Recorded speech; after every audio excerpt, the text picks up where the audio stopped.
Les saluda Carlos Hernández, director del Grupo de Profesionales Cristianos de El Salvador. Queremos proveer instancias de capacitación en el área de incidencia ciudadana. Es por ello que hoy hemos entrevistado a Fabricio Alvarado, ex diputado y ex candidato a la presidencia en Costa Rica para el año 2018. Tiene mucha experiencia Fabricio como cristiano evangélico comprometido con el Señor y también como un verdadero guerrero en la arena política.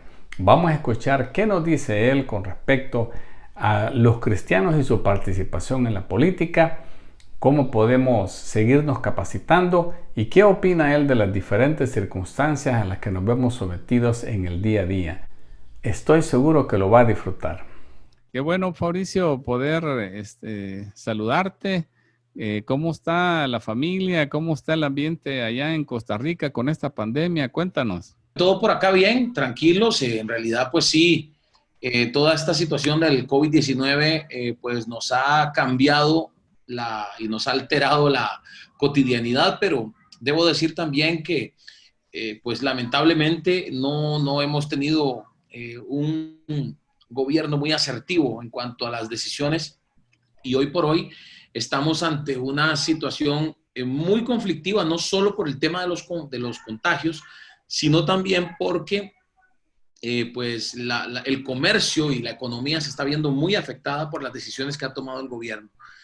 Consideramos algunos, especialmente en los partidos de oposición, que el gobierno debió haber sido pues más entendido a la hora de tomar decisiones y sobre todo pues tener la capacidad de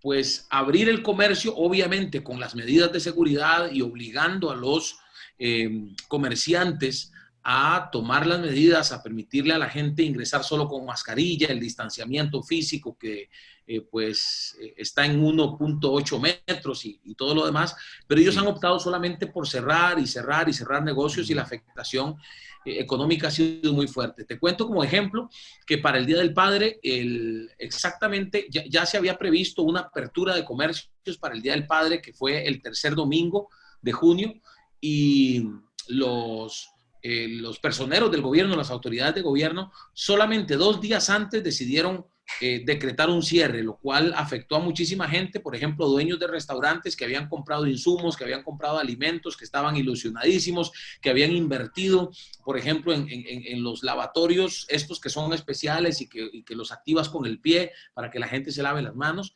y pues le cerraron los negocios. Y lo mismo está sucediendo ahora que exactamente dentro de 2 semanas se celebra el Día del Padre acá, exactamente de hoy en 2 semanas, el Día de la Madre, perdón, el Día de la Madre se celebra en 2 semanas y están haciendo exactamente lo mismo, están declarando una apertura que termina más o menos el 10 de agosto y a partir del 10 de agosto todo se vuelve a cerrar. Entonces hay mucha molestia en los comercios y pues debo decir que ahorita no, en este momento, lamentablemente, siempre nos hemos jactado de ser el país más feliz del mundo. En este momento no lo somos, porque incluso hemos visto algunas acciones muy lamentables de policías, autoridades policiales, pues arremetiendo contra comerciantes, no contra delincuentes, sino contra comerciantes, gente que lo que está pidiendo es la oportunidad de trabajar. Pero bueno, así estamos y confiando en Dios de que pronto las situaciones se resuelvan acá en nuestro país. Sí, qué interesante que están ustedes atentos, ¿verdad? Como acción política también a ver cómo pueden apoyar en ese sentido. Y aquí entre los asistentes tenemos personas que están, pues, algunos, bueno, corriendo ya como precandidatos a diputados, otros que creo que para alcaldes, algunos solamente con intenciones o queriendo conocer. Y hace poco tú publicaste un libro que se llama Cristianos en la Política. Me llamó mucho la atención ahí un párrafo que estaba leyendo hoy acerca de por qué se necesitan cristianos en la arena política. Si nos pudieras compartir un poco más de eso. Claro, bueno, sí, en efecto. Bueno, el libro no es tan reciente, el libro fue escrito en el año 2016. Yo fui diputado entre el 2014 y 2018. El libro lo escribí para el año 2016, 2017 más o menos. Entonces, el libro pues reúne algunas ideas que me parece son buenas, son importantes y ayudan a cualquier creyente que quiera involucrarse en la política, pero habla de mi experiencia como diputado. En este libro no hablo de mi experiencia como candidato presidencial, que es una experiencia del año 2017, 2018, finales del 2017, inicios del 2018. Estoy en este momento trabajando en un libro que será pues ya uno que reúna mucho más información por todo lo que vivimos en la campaña. Algunos de ustedes, si se enteraron de lo que pasó, pues fue una campaña tremenda, muy intensa, que incluso nos llevó a ocupar el primer lugar en la primera ronda. Ya en la segunda ronda, en el balotaje, perdimos contra el partido de gobierno, pero logramos un crecimiento en la Asamblea Legislativa, en el Poder Legislativo, bastante grande, un crecimiento histórico. Estamos hablando de que pasamos en el partido que yo representaba en ese momento de 1 a 14 diputados. Entonces, en este libro que se llama Cristianos en la Política, se sientan las bases. Ustedes lo pueden conseguir en Amazon. En Amazon está, usted solo busca Cristianos en la Política y va a encontrar ahí el libro en Amazon y lo va a poder leer completo.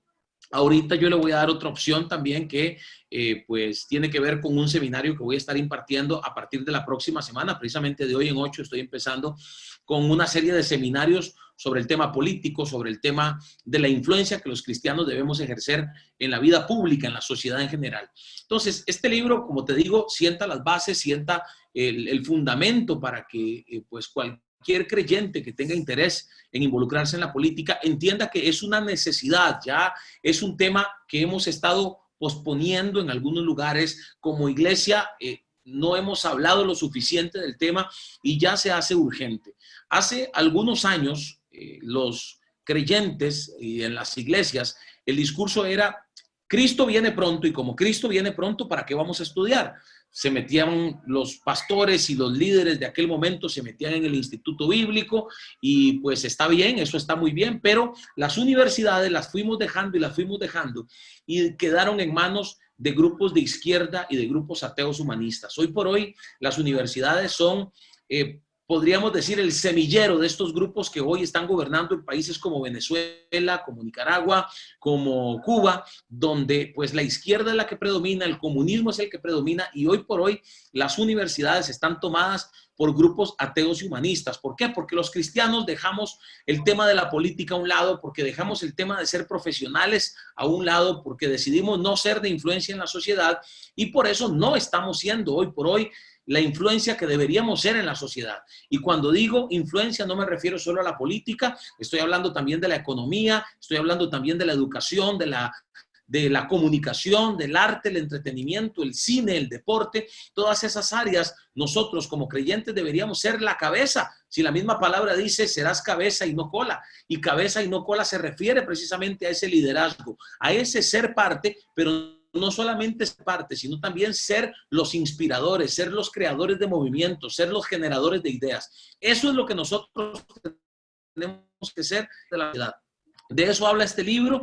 El libro está dividido, mis hermanos, en varios capítulos. Se los voy a leer, lo que son los títulos de los capítulos, para que más o menos entiendan por dónde va la línea de este material que yo, como repito, tengo la intención de poner una base. Hay mucho más que decir y mucho más que aprender, y para eso es que hemos creado los seminarios de los que les voy a hablar más adelante. ¿Por qué reflexionar sobre la fe y la política? ¿Por qué hablar de política cuando estamos acostumbrados a que en nuestras iglesias solo hablemos de Jesús? Está bien, hay que hablar de Jesús, hay que evangelizar, no hay que dejar de soltar una palabra de bendición, pero debe abrirse espacios en las iglesias. Los pastores deberían poder, así como antes, o así como un pastor tiene la capacidad de ver en su rebaño, en sus ovejas, en su iglesia, tiene la posibilidad de notar quién es un buen predicador, quién es un buen cantante, quién es un buen líder, quién es un buen danzor, quiénes están para este ministerio o están para este otro. Bueno, también debería tener la capacidad de, entre los jóvenes, entre el semillero joven, decir: mire, esta persona tiene las capacidades para ser un buen comunicador, deberías estudiar periodismo, este tiene facilidad con los números, puedes estudiar economía, ciencias económicas, por las características que le veo, precisamente podría ser un candidato o un político que lleve una influencia positiva a su ciudad o a su país. Bueno, eso debemos empezar a sembrarlo en los corazones de las nuevas generaciones en nuestras iglesias. La política del mundo a la fe es otro capítulo. Creo que es importante que entendamos esto. Siempre vamos a encontrar un discurso que diga la religión y la política no se mezclan.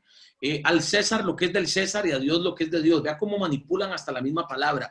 La religión y la política son una mezcla peligrosa. Claro que es una mezcla peligrosa. Es una mezcla peligrosa para los intereses de la gente que quiere poner en los diferentes congresos proyectos que van en contra de nuestros principios y valores. Y cuando hablo de principios y valores, estoy hablando, sí, de defender la vida, estar en contra del aborto. Estoy hablando también de defender la familia, oponernos al matrimonio entre personas del mismo sexo, a la adopción de parejas del mismo sexo, adopción de niños por parte de parejas del mismo sexo. Pero cuando hablo de principios y valores, también estoy hablando de la lucha frontal contra la corrupción. América Latina está plagada de corruptos en la política y en la sociedad en general. Si usted le pregunta a cualquiera, en cualquier parque de cualquier país de nuestra Latinoamérica, le van a decir, los políticos son corruptos, los políticos son mentirosos, los políticos son ladrones. ¿Y sabe por qué lo dicen? Porque tienen razón, porque eso es lo que los políticos nos han dejado en el imaginario. Ese es el concepto que la gente tiene de los políticos, porque en su mayoría los políticos han llegado con promesas en campaña, llegan al lugar de gobierno a robar, llegan al lugar de gobierno a hacer actos de corrupción que al final desilusionan a la gente. Creyentes de influencia en la política, hablo de la importancia de ser de influencia, como repito, no ser creyentes que vamos ahí a ocupar un lugar nada más, sino a ser de influencia, a llevar ideas positivas, a llevar ideas que beneficien a la población en general. La Biblia dice que Mardoqueo era un hombre, ustedes lo saben bien, era el primo de Esther, de la reina Esther. Conocen toda la historia de cómo Dios libró a Mardoqueo, libró a Esther y libró al pueblo judío de las manos de Amán. Y al final del libro de Esther dice la Biblia que Mardoqueo se convirtió en un hombre de gobierno. Y hay una frase sobre Mardoqueo que a mí me gusta mucho y la uso en todas mis conferencias. La Biblia dice que Mardoqueo llegó a convertirse en alguien grande para el pueblo. El pueblo lo estimaba, lo quería, porque dice la palabra que Mardoqueo procuraba el bienestar de su pueblo y hablaba paz para su linaje. Eso es ser de influencia para nuestra generación, para nuestra ciudad. Creyentes de testimonio en la política, bueno, esto se explica por sí mismo. Debemos ser testimonio, debemos ser diferentes a los políticos comunes y corrientes, a los políticos tradicionales. Ataques y persecución en la política. Bueno, yo gastaría una hora hablándoles a ustedes de los ataques que sufre un cristiano en la política, de las trampas, de los ataques, de los insultos, de las ofensas contra la persona, contra sus ideas y contra su familia incluso. Y bueno, eso es todo un tema que yo les recomiendo leer si pueden comprar el libro en Amazon. También dice criterios encontrados. Bueno, ahí es donde hablo de cómo en la misma iglesia hay gente que piensa que no deberíamos. Yo pongo el ejemplo nuestro en Costa Rica. Hay pastores que dicen el cristiano no debería meterse en la política, pero cuando el Ministerio de Salud o cuando las autoridades gubernamentales llegan a cerrarle la iglesia, entonces ahí sí buscan al político para que vean cómo les ayuda, para ver cómo les puede ayudar. Y creyentes preparados, me parece que es una de las reflexiones más importantes, y es que si nos vamos a involucrar, debemos ir a hacer las cosas bien, debemos prepararnos, debemos asesorarnos con la mejor gente. Yo he conocido políticos cristianos en mi país que ponen como grupo de asesores a sus amigos de la iglesia, a los sugieres de la iglesia, a los líderes de la iglesia, y podemos amarlos mucho, podemos quererlos mucho, podemos querer ayudarlos consiguiéndoles algún trabajo en algún lado, pero de ahí a que sean gente, asesores de un político, de un diputado o de un ministro de gobierno, hay una gran diferencia. Debemos entender que debemos poner a la mejor gente, a las mejores mentes con nosotros para que nos ayuden a hacer un trabajo digno y un trabajo que haga que los medios de comunicación hablen de nosotros como buenos políticos, como generadores de ideas, como gente que trajo soluciones y no problemas, y como gente que dio testimonio. Entonces, como les repito, yo creo firmemente que una de las grandes tareas es prepararnos. ¿Para qué? Para que si vamos a ir a un lugar de gobierno, no vayamos solamente a defender la vida y la familia. Hay que hacerlo. Hay que defender los principios y valores. Hay que ir en contra de la corrupción. Pero tenemos que prepararnos para llevar ahí soluciones en temas relacionados con la seguridad, con la economía, con la infraestructura, con la educación. Hay mucho que se puede hacer a favor de nuestras ciudades y nuestros países. Este es en resumen lo que dice el libro. Yo los voy a invitar a buscarlo en amazon.com, ahí está. Y también voy a invitarlos porque una de las, la próxima semana, de hecho el próximo sábado empezamos un seminario. Vamos a hacerlo casi todos los meses, yo espero poder hacerlo todos los meses con un tema distinto. Vamos a hacer un seminario de 4 sábados, 1 hora, Hay dos horarios para los que estén anotando, 2 de la tarde y 5 de la tarde. Hay dos horarios para 1 hora, hora y 15, hora y 30 minutos para hablar de un tema que he titulado "Es hora de ser protagonistas". Precisamente le he resumido a usted en 10 minutos, 15 minutos lo que voy a hablar, y bastante más voy a hablar en esos 4 sábados que, bueno, vamos a darlo a través de Zoom, precisamente, reuniones de Zoom, reuniones de 30, 35 personas máximo, por eso hicimos 2 grupos. Tiene un costo de $50, pero mejor para que usted pueda tener la información completa. Bueno, Carlos la tiene, pero yo se la puedo dar por acá. Usted puede escribir al WhatsApp, ya le voy a decir cuál es el número de WhatsApp. El número de WhatsApp es el más 506, ¿verdad? En Costa Rica es 506, más 506-6376-5877. Usted escribe a ese WhatsApp e inmediatamente ahí le pasamos toda la información de lo que tiene que hacer. Ahí lo puso Carlos entre los mensajes del chat, 6376-5877. Ahí podemos darle la información, y parte de lo que incluye el costo de estos $50, incluye 4 sesiones de estos 4 sábados, 8, 15, 22 y 29 de agosto, a las 2 o a las 5 de la tarde, según usted escoja el horario. Y también incluye materiales. Uno de los materiales que va a incluir es un PDF exclusivo para los que paguen el seminario, un PDF del libro Cristianos en la Política. Espero que este ratito los haya dejado con ganas de más, y bueno, si quieren más, yo los invito al seminario, que yo sé que va a estar muy interesante para todos aquellos. Ya tenemos gente anotada de Estados Unidos, de Argentina, por ahí hubo gente de Venezuela que también ya se anotó, ya está matriculada, y bueno, por supuesto, en su mayoría gente de Costa Rica. Me falta gente de El Salvador, así que ojalá alguno de ustedes pueda anotarse con nosotros. Claro que sí, todavía hay cupo entonces. Sí, todavía tenemos, sobre todo en el horario de las 2 de la tarde, el de las 5 de la tarde, pues ya tenemos más de 30 personas. Sin embargo, no todas han hecho la cancelación. Entonces, suponemos que, como siempre pasa, de pronto alguna se va a echar para atrás, o alguna al final no va a poder. Pero bueno, además, debo decir que para los que participen, vamos a mandarle vamos a grabar las reuniones y las vamos a subir de manera privada para que solo puedan verlas las personas que participaron en el seminario. Claro, claro que sí. Y me imagino, Fabricio, que debido a que tú ya eres una persona que ya has tenido la experiencia de ser diputado, de correr aún, imagínate, ni nos imaginamos qué significa eso de correr para la presidencia de un país, todo lo que hay que movilizar, toda la base que hay que tener. Pues la experiencia te acompaña, y en ese sentido, ¿qué consejo le darías tú? Por cierto, antes de la pregunta, quiero animar, si tienen preguntas, que por favor las pongan en el chat, ya están apareciendo ahí.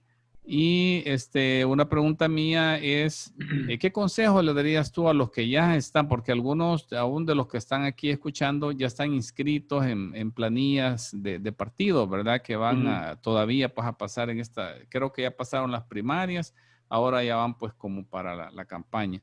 Entonces, ¿qué consejo les das pues a esta gente que es quizás primera vez que va a entrar a esto? Bueno, mira, yo lo voy a unir con la pregunta que hace William Salazar de cómo lograr la unidad política de la iglesia, porque creo que tiene una que ver con la otra. A mí me correspondió ser diputado de un partido pequeño. El partido tenía solo un diputado, era yo, y había otros 2 partidos cristianos.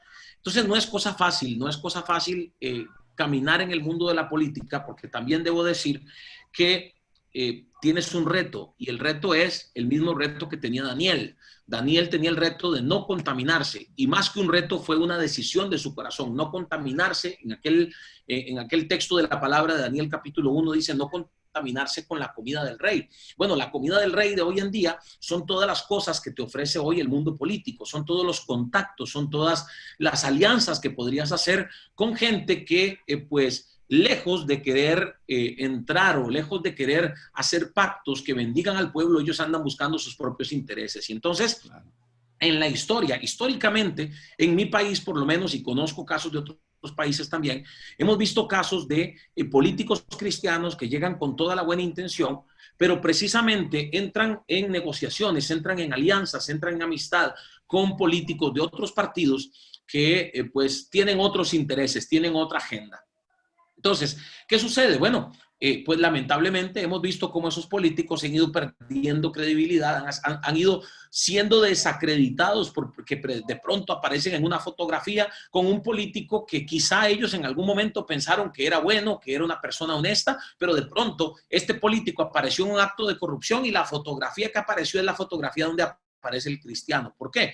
Porque también, debo decir, los medios de comunicación los vamos a tener en contra y siempre que puedan van a ensuciar a un creyente. Con nosotros lo hacen una vez o un día sí y el otro también. Entonces, pues primero cuidar el testimonio. Primero, no, el primer consejo que yo le puedo dar, y puede ser un consejo muy en la línea de la iglesia, tal vez no es tanto un consejo político, pero yo creo que Daniel nos demuestra a nosotros que el peor error que puede cometer un político es soltarse de la fuente. ¿Qué fue lo que hizo grande a Daniel? ¿Qué fue lo que hizo que Dios lo defendiera en el foso de los leones? Que Daniel no se soltó de la fuente. La Biblia dice que Daniel oraba 3 veces al día y cuando fue a hacerlo, cuando el rey Darío firmó un edicto para que nadie pudiera orar a otro Dios o arrodillarse delante de otro Dios o de otra persona que no fuera el rey, Daniel fue y oró, dice la Biblia, 3 veces al día con sus ventanas abiertas como lo solía hacer antes. Déjeme darle 2 consejos. No se avergüence de decir que es creyente. No oculte que usted es creyente solo para quedar bien con cierta clase política o para mantener un discurso políticamente correcto. No tenga vergüenza, no se avergüence del evangelio porque dice la palabra que es poder de Dios. Y en segundo lugar, no se suelte de la fuente. No se suelte de la fuente, ¿qué quiere decir? No deje de orar, como Daniel no dejó de orar, porque la Biblia dice que Daniel dice como lo solía hacer antes, pero tampoco deje de ir a la iglesia, tampoco deje de dejarse aconsejar por su pastor o por gente que sean mentores para usted espiritualmente. Eso para mí es fundamental, independientemente de en cuál partido esté usted, porque también debo decir, he conocido creyentes que sin estar en partidos de línea evangélica, de línea cristiana, han dado un muy buen testimonio. Nosotros entramos en una campaña política que parecía ser muy fuerte, muy dura, porque realmente la gente no sabía a cuál de todos los partidos apoyar y los pastores no se ponían de acuerdo.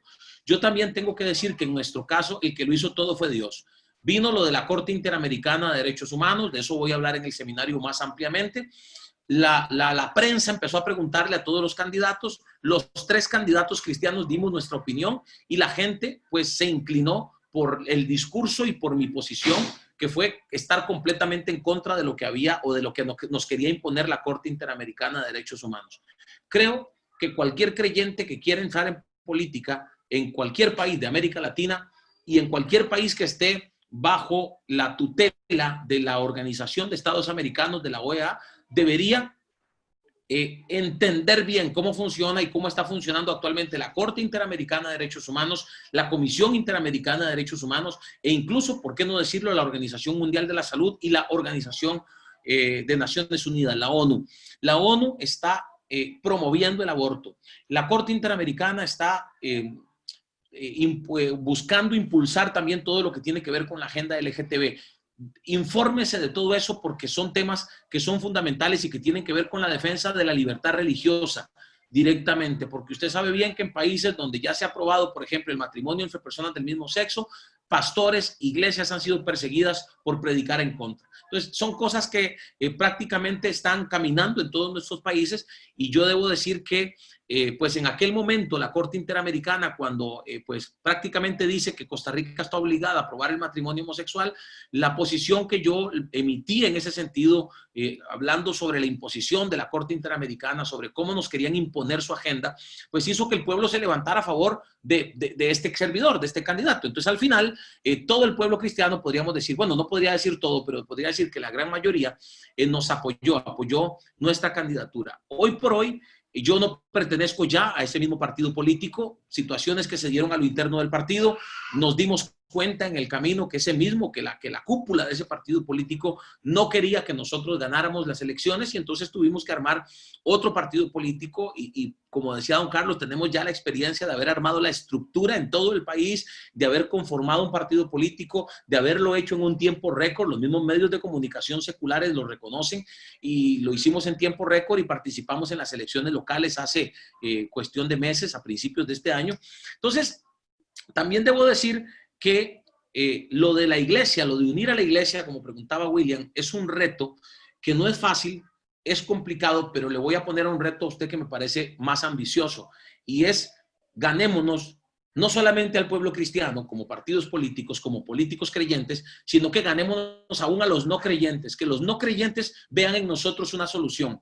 Y eso es bíblico también. La Biblia dice que Faraón dijo sobre José: ¿dónde encontraremos otro hombre como este en quien esté el Espíritu de Dios? Oiga, qué tremendo. Un impío reconociendo que no podía encontrar a nadie más como José. Lo mismo pasó con Daniel. El mismo rey, dice la Biblia, que el rey Nabucodonosor reconoció en Daniel y en sus 3 amigos que eran 10 veces mejor que todos los demás que se habían preparado durante esos 3 años con la comida del rey, con la bebida del banquete o el banquete del rey, del reinado, del palacio. Y pues yo creo que ese es el gran reto que nosotros tenemos. Sí, lograr que los que piensan como nosotros, que los que creen en lo mismo que nosotros creemos, puedan ver en nosotros una solución, que puedan ver en nosotros la gente que va a llevar soluciones a los problemas estructurales que tiene el país. Me devuelvo a José. José llevó una solución a un problema de productividad, de producción. Recuerde que venían los 7 años de escasez. Es un tema, no tiene que ver ni con religión ni con principios y valores. Tenía que ver con producción, tenía que ver con economía. José llevó la solución. Entonces, sí, uno podría decir, intentemos que la iglesia se una, pero yo le voy a decir algo que le va a sonar a usted un poquito feo. Eso de que la iglesia se una suena muy bonito, pero para mí es imposible. Porque al final habrá otros candidatos, habrá otros partidos políticos y al final, pues lo que debemos procurar es que no se divida, en el sentido de que sí debe existir un mismo espíritu en la iglesia, debe existir un mismo sentir en los pastores, en la iglesia, en el liderazgo de la iglesia, de que debemos apoyar gente que represente nuestros principios y valores. Pero muy difícilmente usted va a lograr que haya una unidad perfecta en la iglesia para que todos apoyen al mismo candidato. Sería maravilloso. Si eso se lograra, sería maravilloso. Y se podría lograr dando buen testimonio, trabajando mucho, pero es cuestión de años. Imagínense que el primer diputado que llegó a la Asamblea Legislativa en Costa Rica, primer diputado cristiano, llegó en 1998.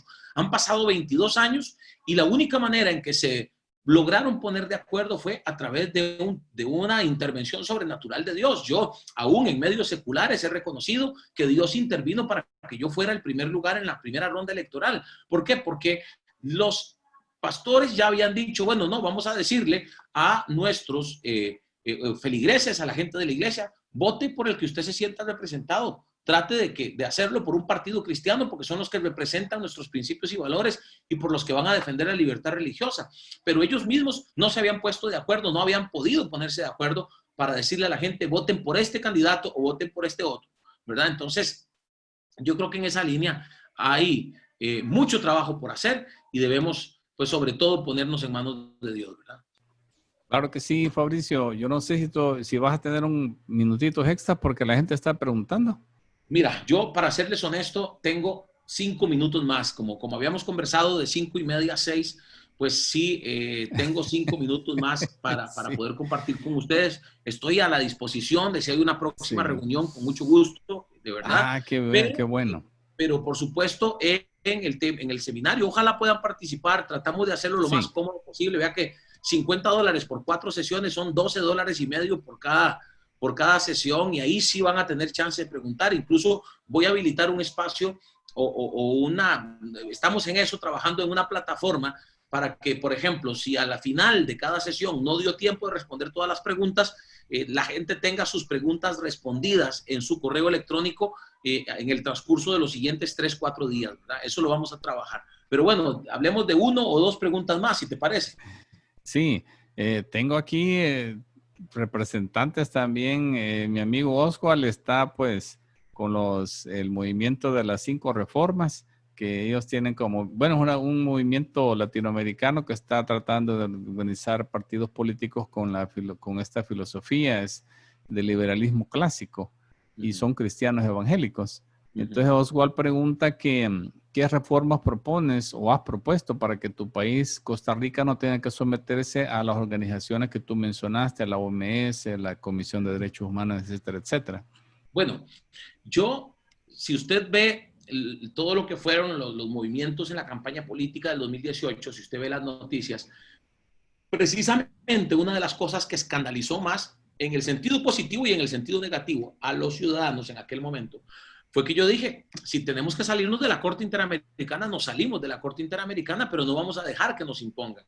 Porque creo que el problema es que se ha vendido la idea de que la Corte Interamericana y todas estas organizaciones están por encima de nuestra constitución política, están por encima de nuestra soberanía, ¿verdad? Entonces, yo creo que eso depende, por supuesto, del gobierno de turno. Nosotros en Costa Rica tenemos un gobierno alfombra de la Corte Interamericana, alfombra de la ONU, alfombra de todas estas organizaciones internacionales que por supuesto caminan en una línea paralela a la agenda que maneja nuestro gobierno, un gobierno de izquierda, un gobierno prácticamente que está siguiendo los mismos parámetros de Venezuela, Cuba, de Nicaragua en ciertas acciones que está tomando, y lo hemos dicho públicamente, no tengo pena ni temor de decirlo por acá. Entonces, cuando la agenda que manejan estos organismos internacionales, pues les resulta tan fácil de impulsar o de apoyar, entonces ellos dicen, sí, claro, está bien. Le pongo el ejemplo de lo que pasó con la Corte Interamericana, la opinión consultiva, una opinión consultiva que no es vinculante, que no tenía por qué acatarse, no había nada que acatar, pero nuestro gobierno lo atacó con mucha alegría y mucha felicidad, y hoy por hoy en Costa Rica está vigente el matrimonio homosexual sin que haya sido discutido en la Asamblea Legislativa, sin que haya habido una discusión democrática en el primer poder de la República y sin que los diputados hayan votado. Sencillamente ya está aprobado y punto. Le pasaron por encima, reformaron el Código de Familia, reformaron cuanta ley quisieron solo por una opinión consultiva de la Corte. Entonces, en efecto, hay que trabajar en reformas, hay que trabajar sobre todo en que la gente sepa lo que está sucediendo con estos organismos internacionales que nos están imponiendo su agenda, que están violentando nuestra soberanía y que nuestros gobiernos lo están permitiendo sin más ni más. Gobiernos valientes que no tengan temor, algunos ya lo han hecho, de decir, bueno, ya dejo de pertenecer acá y no pasa nada, seguimos caminando.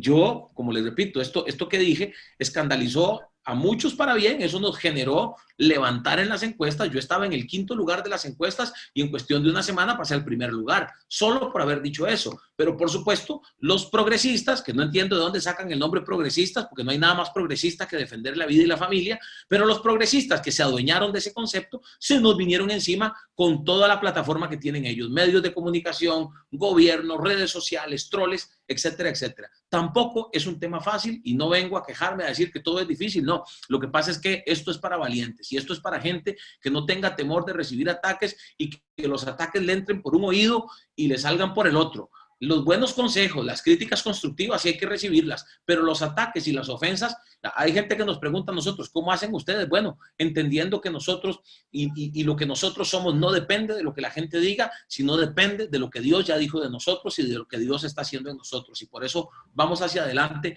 con todo lo que tengamos que hacer. Una pregunta más, don Carlos. Franklin Jurado, ¿cómo incidir en una sociedad que ha normalizado la injusticia y la corrupción? ¿Y cómo incidir en un sistema influenciado y movido por el humanismo, cuando en ambos casos existe una clara incompatibilidad con el sistema de principios y valores cristianos? ¿Será necesaria la evangelización de un pueblo como condición previa para que un cristiano pueda ser electo como gobernante? Qué interesante. Sí, muy interesante, muy interesante. Y le voy a decir algo más. Bueno, la iglesia tiene como principal mandato de parte de Jesús hacer discípulos en toda la tierra. Y para ser discípulos primero hay que evangelizarlos, ¿verdad? Porque te voy a decir algo más, no es solamente evangelizarlos, es hacer discípulos, es decir, es formarlos. En la campaña política hubo creyentes que a mí me atacaron directamente, ¿verdad? Y que votaron por el otro partido, por el partido que hoy defiende en el gobierno el matrimonio homosexual, que impulsa el aborto, que pues tiene nuestras iglesias cerradas. Y no hablo del tiempo de pandemia, o sea, ellos felices de la pandemia porque ya encontraron el pretexto perfecto para cerrar nuestras iglesias. Pero más allá de eso, si por ellos fuera, cierran todas las iglesias, porque el discurso de la iglesia es incómodo para ellos.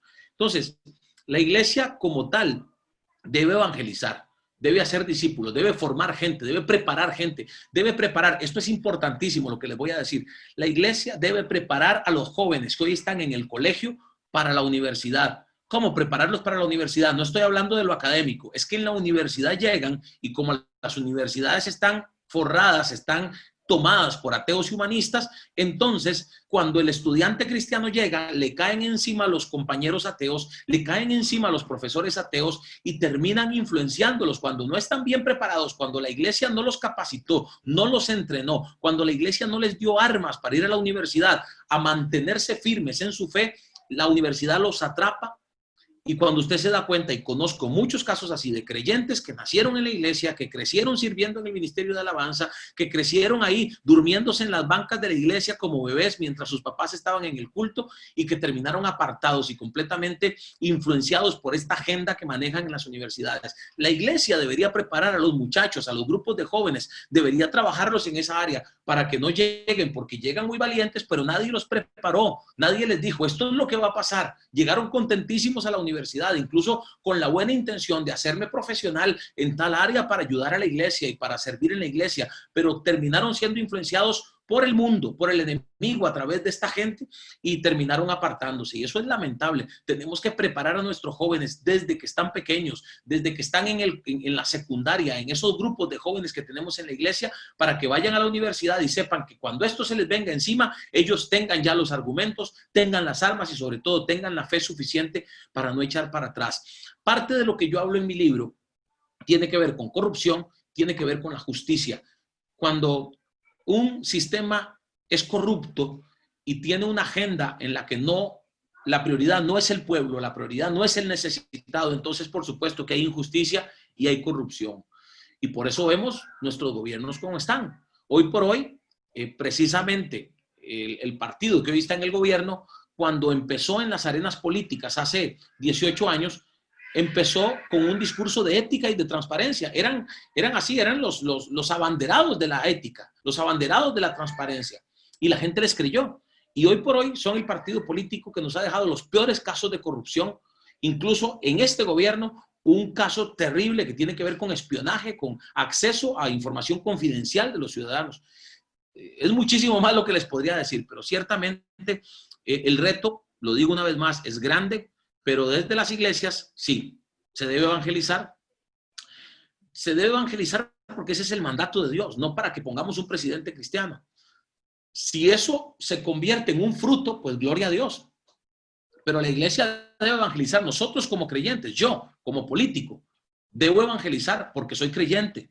Más allá de la política, no debo evangelizar para que voten por mí. No debo evangelizar para que votemos por un candidato cristiano. Debo evangelizar porque eso es lo que el Señor nos mandó a hacer y porque eso es lo que trae sanidad y bendición a la vida de la gente. Al final te voy a decir algo.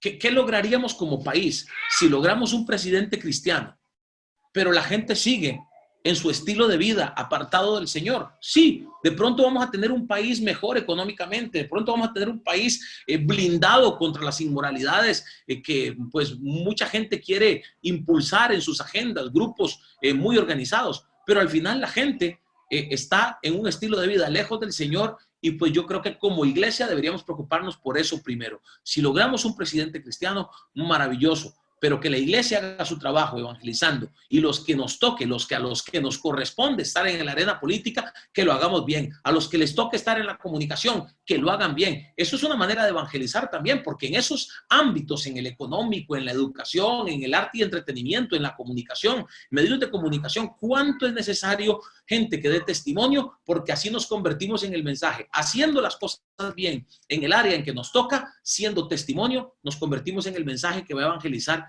y va a provocar que muchos de ellos se vuelvan a Jesús.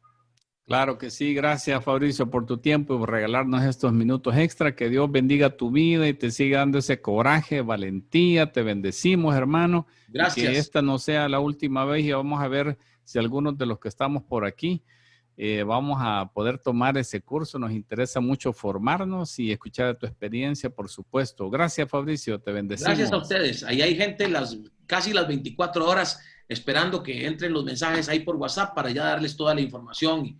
Y yo sé que va a ser de edificación, va a ser de bendición, y sobre todo que es importante que estemos hablando de este tema, que estemos alimentándonos de este tema. Dios los bendiga a todos y muchas gracias. Amén. Me imagino que la entrevista fue de su agrado. Si quiere unirse a los profesionales cristianos de El Salvador, Hágalo ahora mismo siguiendo las instrucciones que están debajo de este video y no se olvide de poner me gusta y suscribirse a este canal. Bendiciones.